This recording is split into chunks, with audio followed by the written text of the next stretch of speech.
देखिए, आम आदमी पार्टी और पूरा इंडिया ब्लॉक आज इस दिल्ली सेवा बिल को हराने के लिए, इसके सिलसिले में अपना विरोध दर्ज कराने के लिए हर संभव प्रयास करेगा। और हम इस लेजिस्लेटिव प्रोसेस से भी दिल्ली के बिल को रोकेंगे और जुडिशियल प्रोसेस से भी, सुप्रीम कोर्ट के माध्यम से भी इस बिल को रोकने का प्रयास करेंगे। ये बिल जो है, ये बेसिकली दिल्ली के 2 करोड़ लोगों को गुलाम बनाने का बिल है। ये दिल्ली के 2 करोड़ आबादी के वोट के अधिकार को शून्य कर देता है, जीरो कर देता है।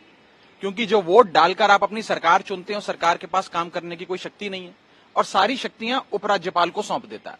अब मुझे बताइए, अगर दिल्ली में किसी के घर पे बिजली नहीं आ रही या पानी नहीं आ रहा या किसी के बच्चे का स्कूल में दाखिला नहीं हो रहा, अस्पताल में इलाज नहीं हो रहा, तो क्या वो शख्स उपराज्यपाल के घर जाएगा, उपराज्यपाल के महल का दरवाजा खटखटाएगा या अपने विधायक, मंत्री, मुख्यमंत्री के पास जाएगा?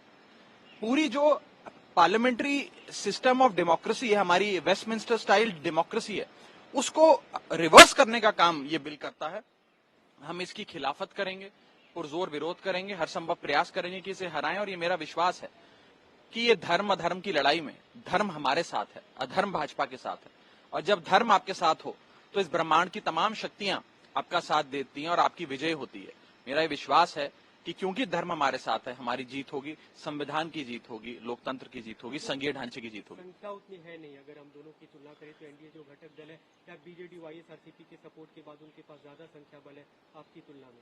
देखिए, वाईएसआरसीपी और बीजेडी की जरूर कुछ मजबूरियां रही होंगी। मैंने पहले भी यही फरमाया था कि उनकी कुछ मजबूरियां हैं जिनके चलते उन्होंने ये फैसला लिया है। लेकिन मैं आज फिर से उन्हें भी, और यहां तक कि बीजेपी के जितने सांसद राज्यसभा में बैठकर वोट डालेंगे, उन्हें भी यही अपील करूंगा कि आप सब काउंसिल ऑफ स्टेट्स के मेंबर हैं। राज्यसभा को काउंसिल ऑफ स्टेट्स कहा जाता है। राज्यसभा में बैठे सांसदों का ज्यादा दायित्व बनता है, लोकसभा के मुकाबले ज्यादा दायित्व बनता है कि वो राज्यों की शक्तियों की रक्षा करें। तो मैं उस काउंसिल ऑफ स्टेट्स का हवाला देते हुए उसके आह्वान पे इन सबको हाथ जोड़कर विनती करूंगा कि आप सब संविधान की रक्षा के लिए, लोकतंत्र की रक्षा के लिए दिल्ली बिल को हराने में हमारा साथ दें। पार्टी लाइन से ऊपर उठें। आपने बीजेपी के मैनिफेस्टो की या वाईएसआरसीपी के संविधान की शपथ नहीं ली, आपने भारत के संविधान की शपथ ली है। उस शपथ को बचाने के लिए, उसकी रक्षा करने के लिए आपको आज पार्टी लाइन से ऊपर उठकर इस बिल को हराने में सहयोग करना होगा। निजी तौर पे आप लोगों ने संपर्क किया सांसदों से जिनके लिए आप कह रहे हैं कि वो कर सकते हैं? देखिए, मैं मोटे मोटे तौर पे बस इतना ही कहना चाहता हूं कि हर वो शख्स जो संविधान की रक्षा करना चाहता है वो साथ आएगा। किससे संपर्क हुआ नहीं हुआ, वो बातें मुझे लगता है कैमरे पे करने की नहीं है। और जहां तक इस बिल को लाने का सवाल है, वो पार्टियां ये बात समझती हैं कि दिल्ली सेवा बिल दिल्ली में एक प्रयोग है। अगर ये प्रयोग दिल्ली में सफल हो जाता है तो बीजेपी सारे गैर भाजपा राज्य सरकारों की शक्तियां छीनने के लिए इस प्रकार के प्रयोग करेगी।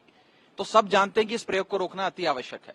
इसीलिए मैं कहना चाहता हूं कि इस प्रयोग को रोकने में हमारा साथ दीजिए। राहत इंदौरी साहब का एक बड़ा महत्वपूर्ण शेर है कि लगेगी आग तो आएंगे कई घर जद में, लगेगी आग तो आएंगे कई घर जद में। यहाँ कोई हमारा मकान थोड़ी है, कि हमारे अकेले का मकान थोड़ी। अगर हमारे घर में आग लगेगी तो वो आग आपके घर तक भी पहुंचेगी। तो सावधान हो जाओ। इसीलिए मैं वाईएसआरसीपी, बीजेडी और तमाम गैर भाजपा सरकारों को, एनडीए घटक दल की गैर भाजपा पार्टियों को कहना चाहता हूं कि साथ आइए, इस बिल को हराना अति आवश्यक है। आपके सांसद है संदीप पाठक, उन्होंने एक नोटिस दिया 66-67 के तहत, और उसमें उन्होंने कहा कि ऑर्डिनेंस पे पहले कारण बताना होता है, स्पष्टीकरण देना होता है कि आप क्यों लेकर आए, उसके बाद उसे बिल के फॉर्म में लाया जाता है। तो ये सरकार को पहले बताना चाहिए था, इस पे चर्चा कराने। देखिए, हमने भी स्टैट्यूटरी रेजोल्यूशन दिए हैं, इंट्रोडक्शन अपोज करने के लिए मोशन मूव करे हैं, सिलेक्ट कमेटी में इसको भेजा जाए, उस पर मोशन मूव करे हैं। मेरे भी नाम पे 4 नोटिस हैं दर्ज। आज देखते हैं कि सदन की कार्रवाई में क्या होता है।